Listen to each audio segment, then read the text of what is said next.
ಒಂದು ಚಿಕ್ಕ ಹಳ್ಳಿಯಲ್ಲಿ ಚಿನ್ನು ಎಂಬ 5 ವರ್ಷದ ಮುದ್ದಾದ ಹುಡುಗ ಇದ್ದ.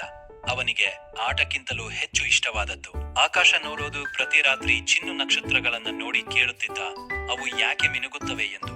ಒಂದು ರಾತ್ರಿ ಚಿನ್ನು ಮಲಗಿದಾಗ ಅದ್ಭುತ ಕನಸು ಶುರುವಾಯಿತು. ಅವನ ಹಾಸಿಗೆಯೇ ರಾಕೆಟ್ ಆಗಿ ಬದಲಾಯಿತು. ಚಿನ್ನು ಆಶ್ಚರ್ಯದಿಂದ ನೋಡಿದ. ರಾಕೆಟ್ ಆಕಾಶ ದಾಟಿ ಬಾಹ್ಯಾಕಾಶಕ್ಕೆ ಹಾರಿತು. ಚಿನ್ನು ಮೊದಲ ಬಾರಿ ನಮ್ಮ ಸುಂದರ ಭೂಮಿಯನ್ನು ಮೇಲಿಂದ ನೋಡಿದ. ಅಷ್ಟರಲ್ಲಿ ಸ್ನೇಹಿತ ಸ್ಪಾರ್ಕಿ ಬಂದನು. ಅವನು ಚಿನ್ನುವಿನ ಬಾಹ್ಯಾಕಾಶ ಗೆಳೆಯ ಚಂದ್ರನಲ್ಲಿ ಚಿನ್ನು ಹಾರುವಂತೆ ಜಿಗಿದ. ಅಲ್ಲಿ ಎಲ್ಲವೂ ಲೈಟ್ ಆಗಿತ್ತು. ಭೂಮಿ ತಿರುಗುವಾಗ ಚಂದ್ರ ನಮಗೆ ಕಾಣಿಸುತ್ತಾನೆ ಎಂದು ಸ್ಪಾರ್ಕಿ ತಿಳಿಸಿದ. ಮಂಗಳ ಗ್ರಹ ಕೆಂಪಾಗಿ ಹೊಳೆಯುತ್ತಿತ್ತು. ಇಲ್ಲಿ ಜೀವ ಇರಬಹುದೇ ಎಂದು ವಿಜ್ಞಾನಿಗಳು ಹುಡುಕುತ್ತಿದ್ದಾರೆ. ಗುರುಗ್ರಹ ತುಂಬಾ ದೊಡ್ಡದು. ಚಿನ್ನು ಅಚ್ಚರಿ ಪಟ್ಟ ನಕ್ಷತ್ರಗಳು, ಬೆಂಕಿಯ ಚೆಂಡುಗಳು. ನಮ್ಮ ಸೂರ್ಯವು ಒಂದು ನಕ್ಷತ್ರವೇ. ಒಂದು ದಿನ ನೀನು ನಿಜವಾಗಿಯೂ ಸೂರ್ಯನನ್ನು ನೋಡಲಿ ಬರ್ತೀಯಾ ಎಂದು ಸ್ಪಾರ್ಕಿ ಹೇಳಿದ. ಚಿನ್ನು ಎದ್ದು ನೋಡಿದಾಗ ಅದು ಕನಸಾಗಿತ್ತು. ಆದರೆ ಕನಸು ಅವನ ಮನಸ್ಸಿನಲ್ಲಿ ಉಳಿಯಿತು. ಕನಸು ಕಂಡ ಮಕ್ಕಳು ಒಂದು ದಿನ ನಕ್ಷತ್ರವಾಗುತ್ತಾರೆ.